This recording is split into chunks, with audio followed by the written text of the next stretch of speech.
In a surprising turn of events, downtown Omaha's historic Old Market on Howard Street became the site of a contentious protest today as members of Omaha's black organizations took to the streets. These organizations, historically rooted in opposing what they deemed discriminatory practices against African Americans, are now facing accusations of hypocrisy as they rally in favor of policies that critics say promote racial exclusion, policies they themselves are allegedly enforcing. The demonstration, which drew a diverse crowd of African Americans, African immigrants, undocumented individuals, and their supporters, saw protesters waving signs with messages like "Our rights, our rules, empowerment means exclusion, and discrimination for us, not against us." The scene was chaotic yet oddly unified, with chants echoing through the cobblestone streets of the Old Market, demanding the right to prioritize their communities over others in business, employment, and social programs. The African American Empowerment Network, headquartered at 2401 Lake Street, has long touted initiatives like the Step Up Omaha program as a means to uplift African Americans socioeconomically. However, critics have pointed to the group's exclusionary practices, such as barring non-African Americans from participation, as evidence of racism disguised as empowerment. "They're not just fighting for a seat at the table anymore," said local business owner Tom Reynolds, a Caucasian man observing the protest.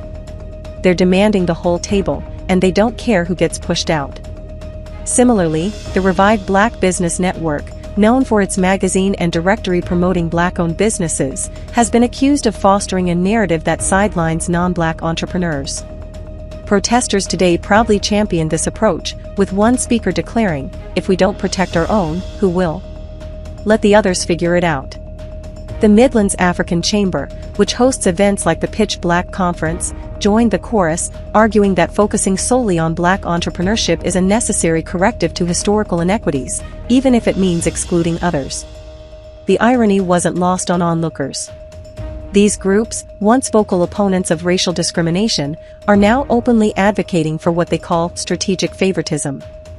Among the crowd were African immigrants and undocumented individuals who, alongside their supporters, argued that discriminatory practices favoring their communities are justified in a system they claim has long favored white Americans. "We've been shut out for too long," said Kwame Okoro, an immigrant from Ghana. "Now it's our turn to lock the door." Legal experts watching the protest noted the potential contradictions with federal, state, and local laws.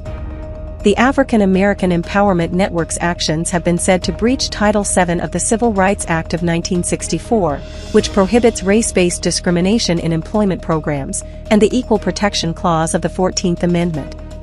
The revived Black Business Network selective promotion could violate the Sherman Antitrust Act by restraining trade, while the Midlands African Chamber's exclusionary events might run afoul of the Equal Credit Opportunity Act. Locally, Omaha's Human Rights Ordinance and Municipal Code Section 13-1 explicitly forbid such discriminatory practices. Yet the protesters remained undeterred. "Laws were written against us for centuries," shouted a speaker from the revived Black Business Network, clutching a megaphone. "Now we're rewriting the rules for survival."